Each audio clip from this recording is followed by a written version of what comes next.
বলেন तमाम পৃথিবী দুনিয়া জাহান বিশ্ব জাহান সৃষ্টি করেছেন কে? আল্লাহ। একটু জোরে বলেন বিশ্ব জাহান পরিচালনা করেন কে? আল্লাহ। এখানেই প্রশ্ন, এই পৃথিবী বিশ্ব জাহান পরিচালনা করার ক্ষেত্রে আল্লাহর সাথে আমরা যদি কাউকে শরিক করি, কোনো ব্যক্তি যদি শরিক করে যে আল্লাহ পরিচালনা করে ঠিক, তবে আল্লাহর সাথে আরও কিছু মানুষ আছে যারা তামাম পৃথিবী পরিচালনায় অংশীদার, তাইলে এটা কি ভালো হবে না শিরিক হবে? সম্মানিত উপস্থিতি, এ বিশ্বাস পোষণ করা যে বিভিন্ন অঞ্চল বা বিভিন্ন শহর পরিচালনা করার জন্য ওলি রয়েছেন, তাদেরকে বলা হয় কুতুব। কোনো অঞ্চল এবং শহরের ভালো মন্দ তারা দেখেন এবং আল্লাহর নির্দেশে তারা সারা পৃথিবী পরিচালনা করেন। অতএব এই অঞ্চল বা এই শহরে ভালোভাবে বাস করতে হলে অথবা এই এলাকা নিরাপদে অতিক্রম করতে হলে ওই কুতুবের নিকট আশ্রয় বা সাহায্য চাইতে হবে। এই আকীদা পোষণ করা শিরিক। আমরা আশ্রয় এবং সাহায্য চাইব একজনের নিকটে, তিনি কে? আল্লাহ। সম্মানিত উপস্থিতি, গাউস, কুতুব, আবদাল, আবরারের এই ধারণা আমাদের সমাজে অনেকের হৃদয়ের ভেতরে আছে, আমার মধ্যেও ছিল এতদিন। আমি দলিল দিচ্ছি, মুফতি মাওলানা মনসুরুল হক লিখিত কিতাবুল ইমান বইয়ের 37-38 পৃষ্ঠা এই বিষয়গুলো তিনি উল্লেখ করেছেন। রাহমানিয়া পাবলিকেশন, মোহাম্মদপুর, ঢাকা। বাংলাদেশের সাবেক ধর্ম প্রতিমন্ত্রী, দৈনিক ইনকিলাব পত্রিকার মালিক জনাব মাওলানা আব্দুল মান্নান, আব্বা ওনারে চিনেন, 1997 সালের 25শে সেপ্টেম্বর দৈনিক ইনকিলাব পত্রিকার পৃষ্ঠা 6 তিনি একজন বেদাতি ছিলেন, মুশরিক ছিলেন, এই আব্দুল মান্নান, তিনি উল্লেখ করেছেন এই বিষয়গুলো। কুতুব তিনি কি উল্লেখ করেছেন আমি সরাসরি আপনাদেরকে তেলাওয়াত করে শোনাচ্ছি। তিনি লিখেছেন, মানুষ তার কাজকর্মের দ্বারা সামান্য একজন মানুষ থেকে আস্তে আস্তে কুতুব হয়ে যায়। এই কুতুবের হাতে আল্লাহ পাক পৃথিবী শাসনের দায়িত্ব দেন।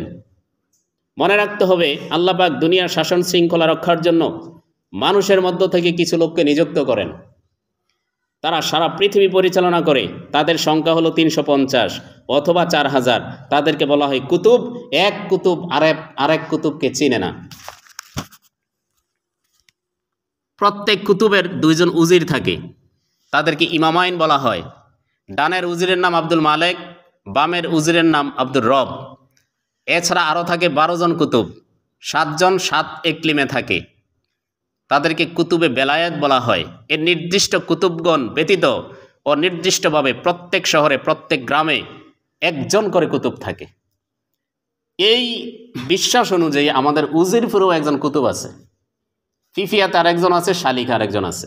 এই প্রত্যেক কুতুব প্রত্যেক গ্রাম পরিচালনা করতেছে। গাউস থাকে সারা পৃথিবীতে একজন। আওতাদ 4 জন, পৃথিবীর 4 কোণায় থাকে। আর গাউস সারা পৃথিবীতে একজন, মক্কা শরীফে থাকে। আবদাল থাকে 40 জন। আখিয়ার তারা থাকেন 500 জন অথবা 700। সারা পৃথিবী তারা ভ্রমণ করতে পারে, তাদেরকে কেউ দেখে না। নুকাবা তারা 300 জন, পশ্চিম দেশে থাকেন। নুজাবা 70 জন, সবাই মিশরে থাকে। আমুদ 4 জন, পৃথিবীর 4 কোণায়। মুফাররিদ, যারা গাউস তারা আমল করতে করতে করতে করতে মুফাররিদ হয়ে যায়, আর মুফাররিদ আস্তে আস্তে কুতুব হয়ে যায়। মাকতুম লুকায়িত, তারা লুকায়িত অবস্থায় থাকে। সম্মানিত উপস্থিতি, এখানে বলা হয়েছে আমল করতে করতে একজন মানুষ কুতুব হয়ে যায়, আর যে ব্যক্তি কুতুব হয়ে যায় পৃথিবী পরিচালনার দায়িত্ব আল্লাহ ওই কুতুবকে দিয়ে দেয়। আপনারা কি আমার কথা বুঝতেছেন? এনে সুবহানাল্লাহ বলার দরকার নাই। অথচ আল্লাহ বলছেন তামাম পৃথিবী পরিচালনার দায়িত্ব আমি আল্লাহর। কোনো গাউস, কুতুব, পীর, মাশায়েখ, হাজি গাজী কাউকে এই দায়িত্ব দেওয়া হয় নাই। 32 নম্বর সূরা আস-সাজদা আয়াত নম্বর 5 আল্লাহ বলছেন ইউদাব্বিরুল আমরা মিনাস সামাই ইলাল আরদ সুম্মা ইয়ারুজু ইলাইহি ফি ইয়াউমিন কানা মিকদারুহু আলফা সানাতিন মিম্মা তাউদ্দুন। আসমান থেকে জমিন পর্যন্ত সব কিছু আমি আল্লাহ সৃষ্টি করেছি এবং আমি আল্লাহই পরিচালনা করি। সুবহানাল্লাহ।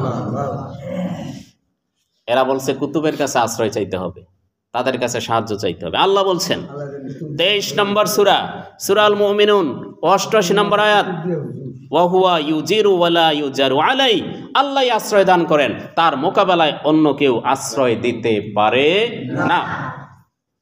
3 নম্বর সূরা আল ইমরান 126 নম্বর আয়াত, ওমান নাসরু ইল্লা মিন ইনদিল্লাহিল আজিজিল হাকিম, সাহায্য একমাত্র আল্লাহর নিকট থেকেই আসে, তিনি সর্বশক্তিমান সর্বজ্ঞানী। 1 নম্বর সূরা ফাতিহা আয়াত নম্বর 4, ইয়্যাকা না'বুদু ওয়া ইয়্যাকা নাস্তাঈন। কোরআনে এই আয়াত আছে না নাই? আল্লাহ বলছেন তোমরা বলো আমরা কেবল তোমার ইবাদত করি আল্লাহ, এবং তোমার নিকটে সাহায্য চাই। আমরা কোনো কুতুবের নিকটে সাহায্য চাই না, সাহায্য চাই একমাত্র কার নিকটে? আল্লাহ। সম্মানিত উপস্থিতি, 23 নম্বর সূরা মুমিনুন 117 নম্বর আয়াত, আল্লাহ বলছেন ওয়া মাইয়াদউ মা'আল্লাহি ইলাহান আখার লা বুরহানা লাহু বিহি ফাইন্নামা হিসাবুহু ইনদা রাব্বিহি ইন্নাহু লা ইউফলিহুল কাফিরুন। যে ব্যক্তি আল্লাহর সাথে অন্য ইলাহকে ডাকে, অন্য ইলাকে যারা ডাকে, যে বিষয়ে তাদের নিকটে কোনো প্রমাণই নাই, তার হিসাব আল্লাহর নিকটে রয়েছে, নিশ্চয়ই কাফেররা সফল কাম হবে না। 27 নম্বর সূরা নমল 62 নম্বর আয়াত, আম্মা ইউজিবুল মুদতাররা ইযা দাআহু ওয়া ইয়াকশিফু সুআ। আল্লাহ বলছেন বিপদগ্রস্ত ব্যক্তির ডাকে আল্লাহ সাড়া দেন এবং তার বিপদ থেকে আল্লাহ তাকে উদ্ধার করেন। 16 নম্বর সূরা নমল 20 নম্বর আয়াত, আল্লাহ বলছেন ওয়াল্লাযীনা ইয়াদউনা মিন দুনিল্লাহি লা ইয়াখলুকুনা শাইআ ওয়া হুম ইখলাকুন। আল্লাহকে বাদ দিয়ে এরা তাদের কাজ হাসিল করার জন্য যাদেরকে ডাকে, তারা তো নিজেরা কিছুই সৃষ্টি করতে পারে না, বরং তাদেরকেই সৃষ্টি করা হয়েছে। 7 নম্বর সূরা আরাফ 191, 192, 194 নম্বর আয়াত, আয়াশরিকুনা মা লা ইয়াখলুকু শাইআ ওয়া হুম ইখলাকুন। আল্লাহ বলছেন এরা আল্লাহর সাথে যাদেরকে শরীক করে তারা কিছুই সৃষ্টি করতে পারে না, বরং তাদেরকেই সৃষ্টি করা হয়। তারা অন্যদের এবং নিজেদের কোনো সাহায্য করতে পারে না। তারা তো তোমাদের মতোই কতিপয় বান্দা। যদি সত্যিকার অর্থে এই কুতুব আবদাল গাউস এই ধারণা সঠিক হয়, তাহলে আল্লাহ বলছেন তারা তো তাদের নিজেদেরই উপকার করতে পারে না। বলেন এটা কি নবীর কথা না আল্লাহর কথা? কোন মোল্লার কথা না আল্লাহর কথা? আল্লাহ বলছেন তাদেরকেই সৃষ্টি করা হয়েছে, তারা অন্যদের এবং নিজেদের কোনো সাহায্য করতে পারে না, তারা তো তোমাদের মতোই কতিপয় বান্দা। 7 নম্বর সূরা আরাফ 191, 192, 194 নম্বর আয়াত। সম্মানিত উপস্থিতি, তাহলে বলেন এই বিশ্বজগৎ যে আল্লাহ সৃষ্টি করেছেন, সৃষ্টি করার সময় কিচ্ছু ছিল না, কোনো মানুষের হেল্প নেওয়া লাগে নাই, আল্লাহর কোনো মন্ত্রণালয় নাই। শিক্ষা মন্ত্রণালয় চালায় একজনে, ধর্ম মন্ত্রণালয় আরেকজনে, কিন্তু আল্লাহর এরকম কোনো মন্ত্রণালয় নাই। তাম পৃথিবী যে আল্লাহ একা সৃষ্টি করতে পারেন, তাম পৃথিবী সে আল্লাহ একা কি পরিচালনা করতে পারেন না? নাকি কোনো মানুষকে দায়িত্ব দেওয়া লাগে?